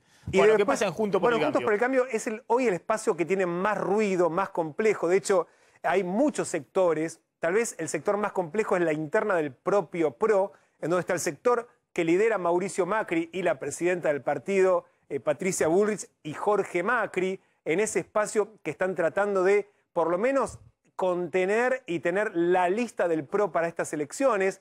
El otro espacio es el de Horacio Rodríguez Larreta y también Diego Santilli, que pretenden que el vicejefe de gobierno encabece la lista de diputados. Pero precisamente ese ruido interno y esa movida, ¿te acordás que contamos que fueron a ver a los liberales, ¿no? A Experti y compañía, terminó por enojar, generar la respuesta tanto de los radicales como de Elisa Carrió, que hoy están en alianza. Hace unos días veíamos cómo Carrió recibía en su casa a Vidal, a Larreta, era un espacio, hoy no. Hoy Carrió se enojó, dijo, de hecho había recibido a Manes, a Facundo Manes, el neurocientífico, antes de que se fuese el Comité Nacional de UCR, pensando en una alianza. Ese es otro espacio que de hecho hoy pretenden disputarle a la interna del PRO por fuera en esas primarias. Y después hay otro sector, Maxi, del PRO que también hace ruido, que es el de Emilio Monzó, el de Joaquín de la Torre, el peronismo del PRO. Y después hay otro peronismo, el que se lanzó el viernes pasado, el de Miguel Pichetto, que también quiere tener una lista propia. 5 son los espacios que están hoy pugnando en Juntos por el Cambio por la provincia de Buenos Aires. La duda es si van a multiplicar las listas, si va a haber algún tipo de acuerdo, en especial que disminuya la tensión dentro del PRO, que hoy es el espacio más complejo. Decíamos, hay 3 espacios queriendo tener sus propios candidatos. Y lo cierto es que, como te decía, si bien hace mucho ruido, les da muchísima visibilidad. Digamos, claro. La interna opositora da visibilidad. Por lo tanto, Carrió, que viene diciendo que está muy enojada, que tiene el hartazgo moral y demás, lo cierto es que atrae el voto, digamos, esta competencia, creen que también les puede sumar más allá del ruido, que en algún momento se ordena, ¿no? Los independientes. Volvamos a la carátula inicial, porque ojo que Larreta se está jugando una movida muy fuerte. Larreta se lo dice a todo el mundo, dice Larreta, yo soy un fanático antigrieta, obviamente pensando en su proyecto presidencial del 2023. Larreta dice, ¿para qué voy a convencer al 41% que ya está convencido, digamos? Los que votaron a Macri no hace falta convencerlo, porque lo van a votar a Macri. ¿A quién van a votar? ¿Van a votar a Kicillof? Digamos, no hay duda de que van a estar ahí. A Macri en el peor momento. Claro, y en el peor momento de Macri. Entonces, ¿qué está planteando Larreta? ¿Con eso alcanza para que Macri haga sus conferencias, esté, qué sé yo, en un espacio político en el cual sigue teniendo poder, qué sé yo, Macri personalmente enviándole mensajes a la justicia para que no vengan por él, como hacía Cristina en su momento, cuando iba con el armado chico, digamos, ¿no? Y también veía que la justicia se le venía encima. Pero Larreta quiere ser presidente. Entonces dice, yo necesito armar, como hizo en su momento Cristina, que lo trajo a Alberto Fernández a Massa y armó y unificó el peronismo. Y se dieron cuenta que separado perdían. Bueno, Larreta no solamente, obviamente, imagina después a todos juntos, sino que quiere enviar un mensaje de moderación. Quiere decir, mira, yo voy por el del medio, digamos, que es el que necesito convencer. A los otros, a los fanáticos, ya los tengo. Y hay un 40% que mostró que lo votaba Macri por el espanto al kirchnerismo y lo va a seguir acompañando. No lo va a acompañar a Kicillof eventualmente. Salvo que cambien muchas cosas en la Argentina, que efectivamente es difícil que eso ocurra, y salvo que, de nuevo, el oficialismo plantee, digamos, una moderación total, pero al parecer va con otro estilo. Ahora, Larreta, ojo, que se hace una partida muy fuerte, digamos, pues en la provincia de Buenos Aires lo está proponiendo a Santilli, y ojo que Macri y Bullrich, como vos decías, van con Jorge Macri. Y ojo que el radicalismo, que dijo ya estamos cansados de que cuando Macri tenía los votos está bien, pero ahora vamos a disputarle, quiere ir con Manes. Que incluso puede ser un Manes Carrió, algo por claro. Que también podría hacerle muchísimo Entonces, ruido. Ojo que Larreta va a confrontar con el liderazgo de Macri y en el núcleo duro, ojo que es una interna, donde los fanáticos lo consideran a muchos a Larreta como el pelado traidor. Después lo van a votar, porque aquí no van a votar. Si no, no van a votar a Kicillof. Van a votar a cualquiera de Juntos por el Cambio. Pero ojo que Macri y Bullrich, si van a una interna, en la interna tienen mucha fuerza. Y ojo que el radicalismo con Manes tiene la estructura de los intendentes de la provincia de Buenos Aires. Entonces, es una jugada muy fuerte de Larreta. Hay que ver si esta jugada que dice, yo tengo candidato a Santilli, es para después terminar negociando en la lista y que todo se baje. Pero si hay una interna en la provincia de Buenos Aires, va a ser para ponerse con los pochoclos a verla, y eso que va a ser el frente de todos, porque pues va a ser una interna muy dura. Y lo mismo en la ciudad de Buenos Aires. Larreta, como vos decías, jugando con Vidal en la ciudad de Buenos Aires, ojo, está generando también un revuelo enorme, porque ¿qué hace Lustó, que se imaginaba en el 2023 como jefe de gobierno de la ciudad de Buenos Aires? O la propia Bullrich, que sí, quiere jugar fuerte. O el radicalismo que está atrás de Lustó. Ojo que Larreta se le adelantan los tiempos, va a jugar muy fuerte si está planteando que haya internas en ciudad y en la provincia. Sí, y también cuando vos hablas con los dirigentes, Maxi, dicen, ¿te das cuenta de la cantidad de candidatos que tenemos? Dice, eso es una virtud. Los demás también de donde lo sacan, pero claro, pueden terminar todos lastimados. Claro, imagínate si después no ganan sus candidatos. Obvio. No, ¿Cómo sos candidato en el 2023? Sí. De hecho, en su momento la interna Michetti-Larreta era un dolor de cabeza para Macri y terminó siendo su candidato el que ganó. ¿Qué hubiese pasado al revés? Nadie lo sabe, pero lo cierto es que tenían miedo. Pero como dicen, Michetti es Heidi al lado de Bullrich. Bueno, Patricia. Sí, claro. Pasa que Bullrich está Patricia Bullrich con el caballo de comisario, porque esa es, digamos, su aliado más. Y ojo que en la interna, a los fanáticos, ¿quién convence más? Es decir, ¿quiénes tienen la visión de que Larreta está construyendo un liderazgo para ganar, no para mostrarse en las redes sociales o para tener una fuerza importante en un oficialismo peronista, sino para ganar? ¿Quién lo interpreta? Si le viven diciendo que cuando hace armados más amplios a Larreta, que es un traidor y demás, los fanáticos. Bueno, esos son los que después votan en la interna. Así que, ojo que es una apuesta incierta la de Larreta, pero evidentemente quiere jugar fuerte para armar él lo que considera que es ganador para el 2023. Vamos a ver si después le sale o no. Tanda, y cuando volvamos vamos a hablar de... Nos quedó pendiente tema carne, Club de París...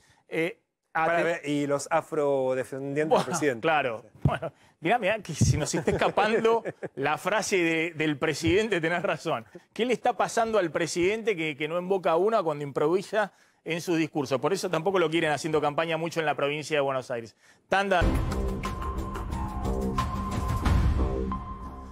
Bueno, hagamos rápido lo de Alberto, que después nos vamos a Israel, a Mar del Plata y a Palermo. Vamos a hacer toda la vuelta. Dale, ¿qué pasó con Alberto Fernández? ¿Qué le pasa a Alberto Fernández? ¿Me lo estás preguntando a mí?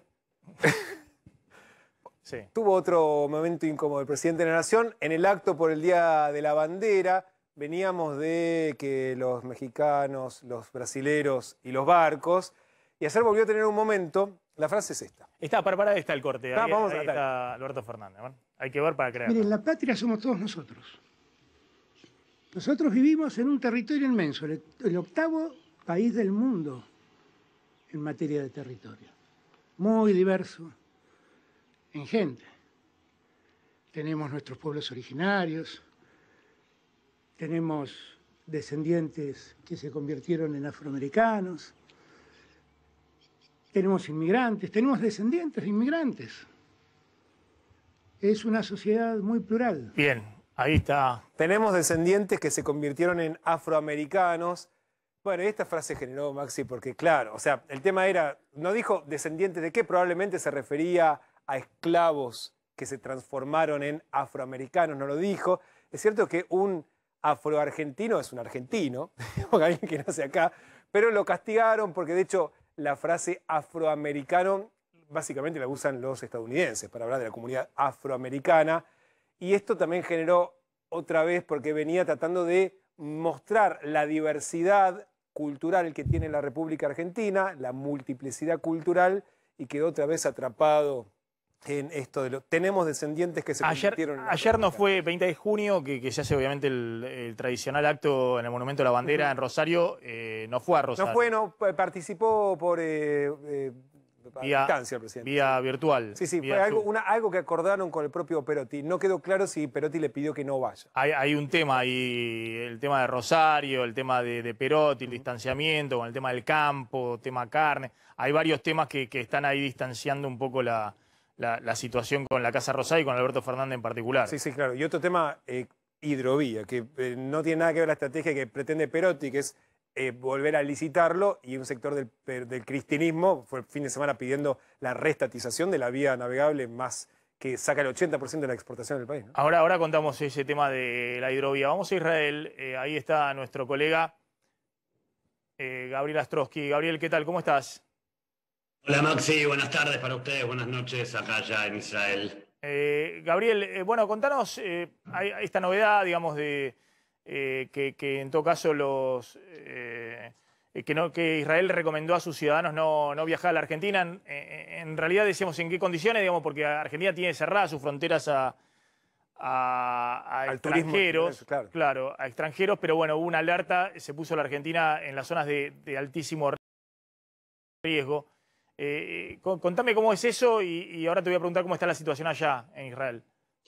Bueno, en realidad la conformación de Argentina dentro de la lista negra, de la lista de países rojos para Israel, no es algo de ahora, es algo que ya está ocurriendo hace algunas semanas. Israel conforma, arma y desarma una lista de países rojos que ingresan y salen de esa lista en tanto y en cuanto suben o bajan la cantidad de contagios en cada país. Hace varias semanas que Argentina integra esa lista junto con otros países de América, como Brasil, como México, y con otros países de Europa y de África.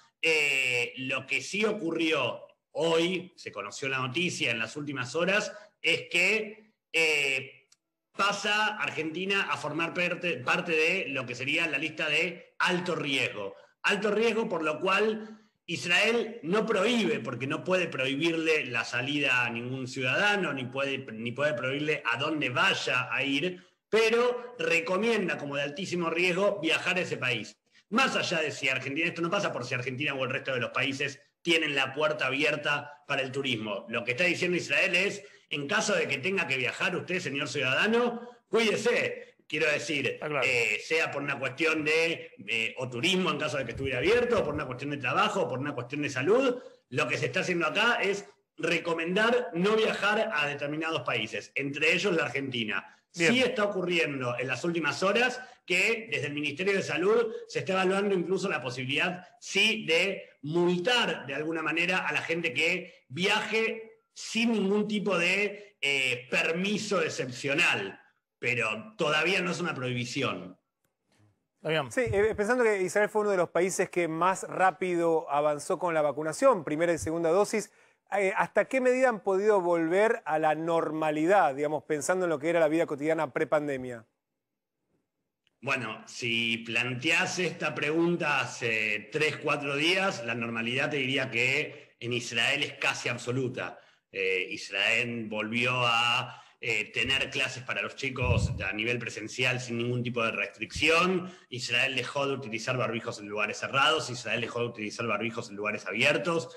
Volvieron los espectáculos, volvieron espectáculos teatrales, cine, partidos de fútbol, la gente volvió a trabajar, el transporte circula público, circula a un 100% de su capacidad en cada vehículo, tanto trenes como colectivos.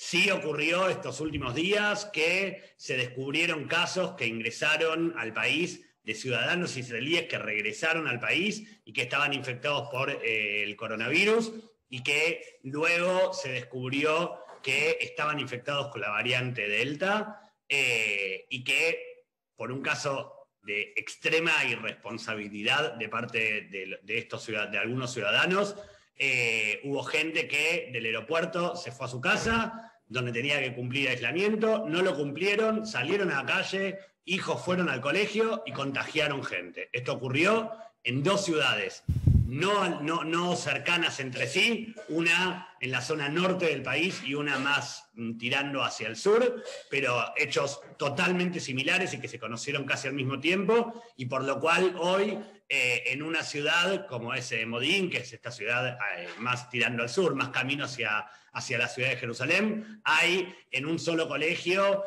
80 y pico de casos. Y tanto las autoridades de una ciudad como de la otra decidieron que en esas ciudades se vuelva a utilizar barbijos. No en todo el país, sí, hasta este momento en esas ciudades. Gabriel, gracias. Lo que ratifica lo que hablamos también con Marta Cohen en Reino Unido, ¿no? Hay que tener muchísimo cuidado con estas variantes y tratar de controlar los ingresos de estas nuevas variantes porque desarman a uno de los países que están con una vacunación muy acelerada y en condiciones de volver a la normalidad. Gracias. Ahí estaba Gabriel desde Israel. Me contás, tenemos ahí imágenes de Palermo en este momento. ¿Qué pasó con las ventas del Día del Padre? Ahora me vas a contar. ¿Hay poca gente en Palermo o está más movido? Bueno, ahora lo vamos a ver después del corte. Hay poquita gente en Palermo. Esto ya es en... Ahí está, eso es en Plaza Armenia, muy tranquilo. Bueno, ¿qué está pasando con el tema de las ventas, el consumo, la gastronomía y también el Día del Padre. Ya volvemos. Bueno, atención, ¿no? Está Adrián Mauchi en Mar del Plata y ya contamos el tema de carne del anuncio de mañana. Adrián, ¿cómo andás? Hola Maxi, ¿cómo estás? Buenas tardes, aquí estamos cercanos a Playa Varese, zona Torreón del Monje. Bueno, un fin de semana con turistas, pocos, pero vinieron algunas personas de diferentes puntos de la provincia de Buenos Aires, de diferentes puntos del país también, aproximadamente 11% de reservas en los hoteles, claro, que tienen las puertas abiertas, ¿sí? Recordemos que son casi 250 los hoteles que están cerrados en Mar del Plata, algunos por este tema por supuesto, de la pandemia, pero también otros que cerraron definitivamente, como una importante cadena de hoteles que tenía una sede aquí que cerró. A esta hora de la tarde el movimiento es clásico del último día de fin de semana largo, ¿no? Mucha gente que sale con la familia, con el auto a dar una vuelta aquí por el paseo costero, pero se puede decir que a pesar de estar en fase 2 por el momento Mar del Plata, a pesar de las restricciones, vivió un fin de semana positivo, ¿no? Acompañado por el Día del Padre, que aumentaron las ventas en los locales comerciales, y también por esta cantidad de turistas que llegaron para disfrutar del fin de semana largo en Mar del Plata. ¿Todavía no hay clases en Mar del Plata presenciales? Bueno, a partir de mañana, ¿sí? Por lo menos hay un colegio, ¿sí? Privado que después del fallo de una jueza marplatense vuelve a la presencialidad. Es uno solo por el momento. Pero ¿qué es lo que ocurre? Provincia, en realidad Nación, bajó a Mar del Plata, que estaba en alerta epidemiológico, a alto riesgo. Entonces, si sigue la lógica provincia, mañana Mar del Plata tendría que regresar a fase 3 y regresarían las clases presenciales en todos los colegios de Mar del Plata, tanto públicos como privados. Así que se esperan definiciones en las próximas horas y entendemos que así sería, Maxi. Volverían las clases en las próximas horas en Mar del Plata. Bien. Porque recordemos que, como estaba en alerta, fase 2, no había clases en Mar del Plata, pero mañana arranca un colegio privado y posiblemente en todo el partido de General Porredón vuelvan los chicos a las clases, al aula, y también hablaron también... Hermosa la tarde en Mar del Plata. ¿Qué temperatura está haciendo en este momento, Adrián? Hermosa la tarde ahí en Playa Varese, qué lindo está. Si habrá sido Claudio ahí a hacer surf. Hermoso. ¿Se hace surf ahí? Sí. Con el traje de neoprene que se lo pone Claudio, no sé qué bien que le queda. ¿Cómo está la temperatura en este momento?